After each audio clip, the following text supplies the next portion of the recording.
Hey, Crystal Maiden here, and this is Sonic Adventure 2. I have an unexpected history with this game.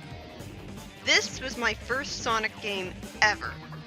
It was a launch title for the GameCube, and I had it. It wasn't even my idea to pick it up, my dad got it for me on a whim.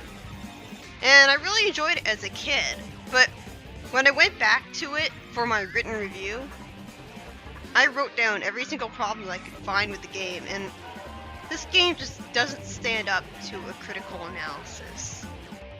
It's not even that it aged badly, because saying it doesn't age well implies that it's better than SA1, which came out before this. The fact of the matter is, this game does everything that SA1 did worse. I mean, the only lessons I really learned is that we didn't like Pick the Cat, and we didn't like Amy Rose. But other than that, the Sonic sections aren't nearly as fun because you can't take all sorts of satisfying shortcuts to the spin dash jump anymore.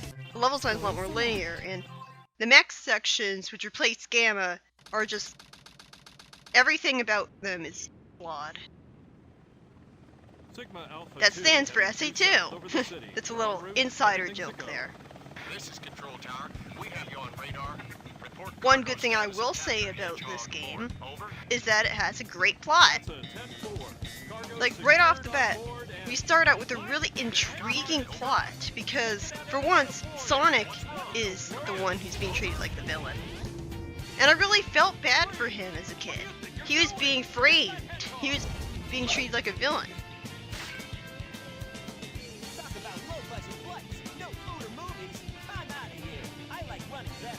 I love that line!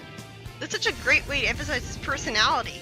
He's so lighthearted and carefree about this whole situation. Although I don't really like his characterization in this game because he spends most of it being pretty serious. And he's have a reason to be that way because he's treated as a villain in this game. So it makes sense that he'd be all serious and want to stop Eggman. But still, it makes sense that he's acting serious in this game. I just feel like he's kind of out of character, that's all. I prefer how he was in SA1. Right off the bat, you notice that the controls are not as good as they were in SA1. I felt right off the bat that the controls were more slippery. Like, I wasn't always going exactly where I wanted to go. Like, I would try to carefully tap a little to left or right to get Sonic where I wanted to. Like, I tried to get onto that rail there so I could grind upwards, but I just didn't. And I love how there's an invisible wall there so that I can't take advantage of the spin dash to jump all the way up here and jump over it. Oh no, that would be too fun and enjoyable. Like, right off the bat, you notice that the spin dash is not nearly as good as it was in the previous game because you're forced to stand still and charge it up for a few seconds before you can use it.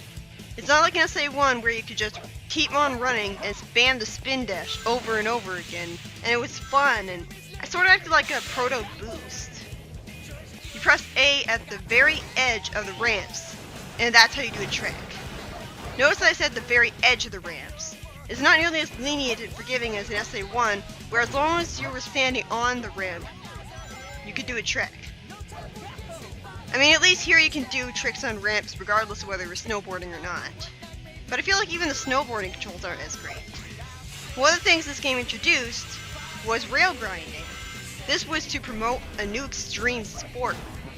And rail grinding is pretty different in this game from the games like Unleashed, for example. There's a balancing mechanic in it. You have to use the control stick to turn while your character's turning, and it makes it a lot less automated, a lot more engaging. Ugh. Yeah, that's fun, isn't it? I like this. This is a cool set piece.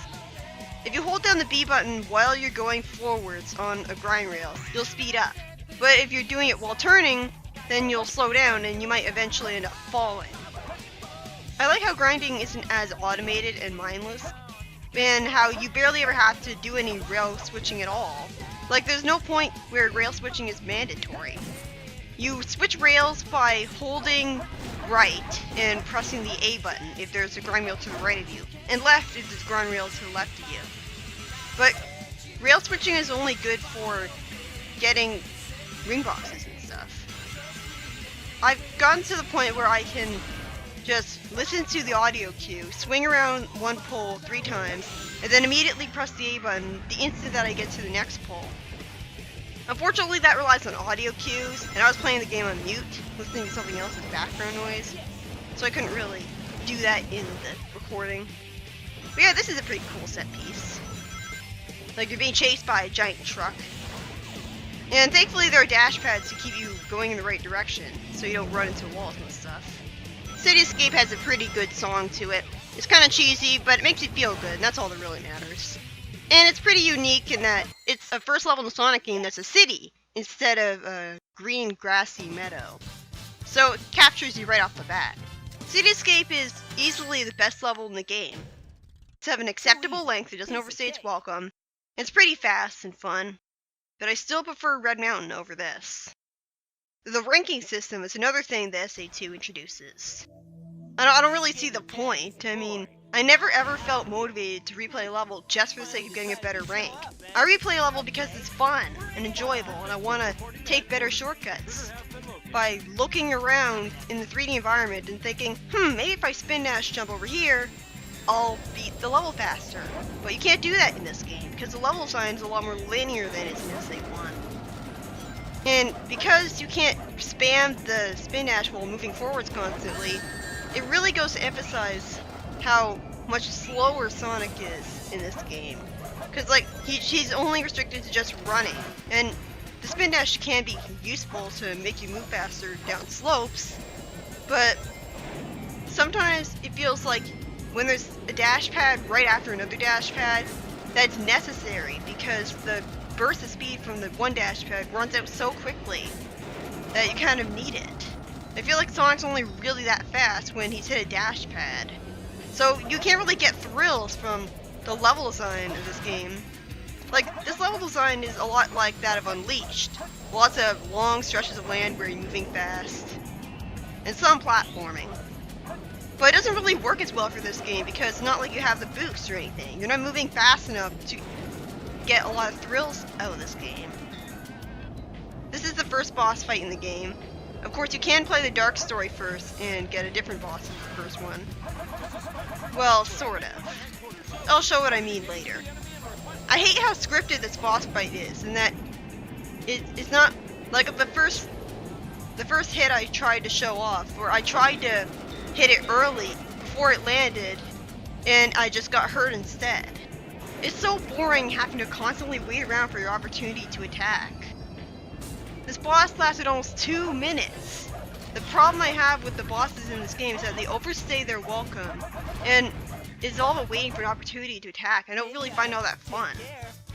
But here is the most badass film introduction scene in all of Sonic.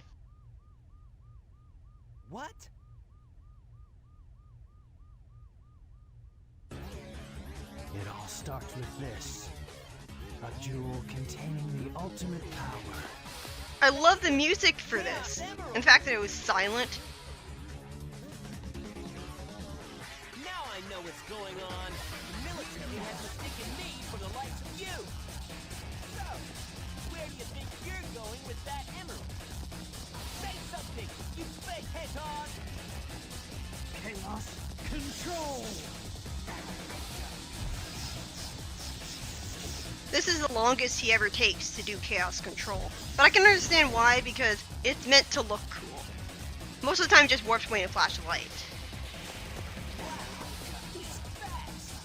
Hey, it's not his speed, he must be using the Chaos Emerald to warp. Shadow, I'm the world's ultimate life form. Farewell. Like, that is so badass. He just warps away. I hate how loud he is right here.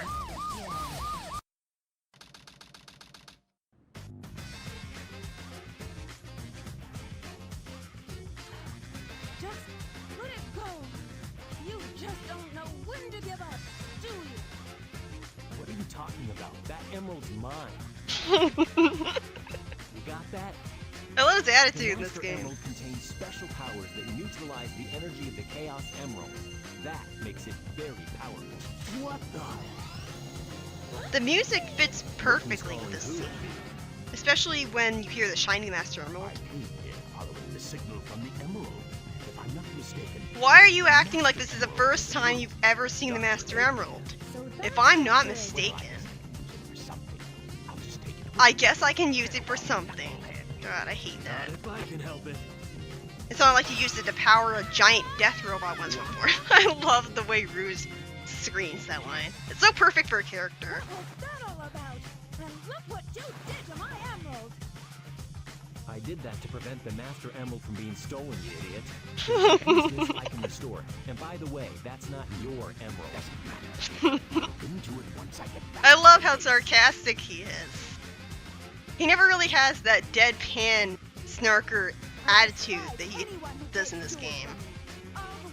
And Roach is such a hilarious character. Yeah, we'll see about that bad. Yeah, that sort of interrupted what he was trying to say. I looked up the cutscene on YouTube to see if I could get a version of the cutscene that didn't cut him off, but that official cutscene cut him off too, so I don't know. But here we come to my least favorite part of the game, the treasure hunting levels. You might notice that the radar has been changed since SA1. There's only one emerald at a time being detected. It's not like in SA1 where all of the emerald shards get detected at once. Oh no. And it makes it really glaring that the levels are much larger than they were in the previous game.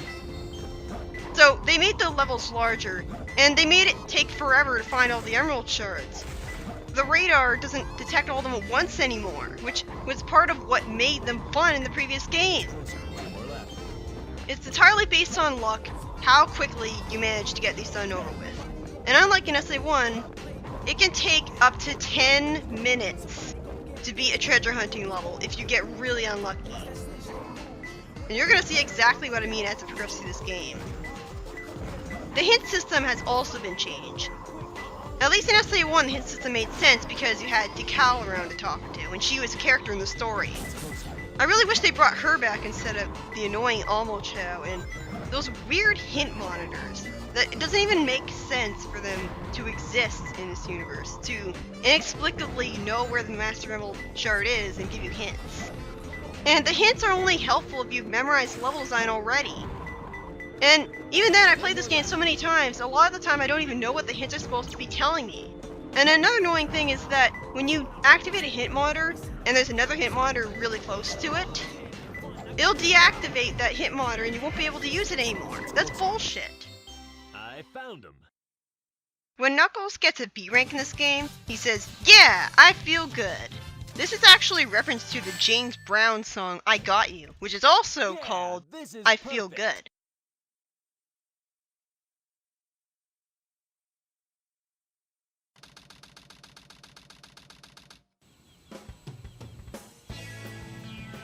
There's no mistake about it. It makes sense to me that he's talking to himself here because, again, Tails used to live completely alone before he met Sonic, so he got into the habit of talking to himself.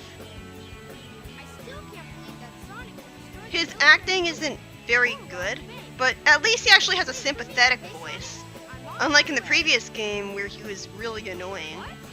Hey, look, it's Amy! And Eggman, too! What's Amy doing here? Doesn't matter. I have to help Amy because she's in danger. What a great line. Transformation! I've heard a rumor that this script was originally written in English and it was translated to Japanese. And then for the English version of this game, which I have, it was translated back to English from Japanese. After being, like, so some of the lines of this game are kind of awkward.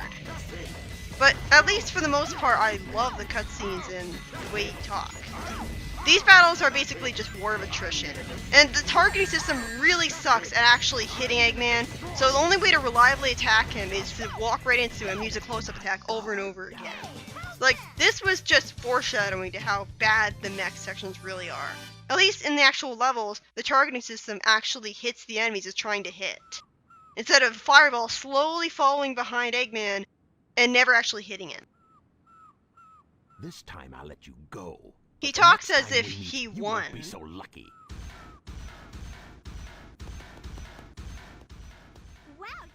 Oh god, Amy, your model! Whatever happened to your model?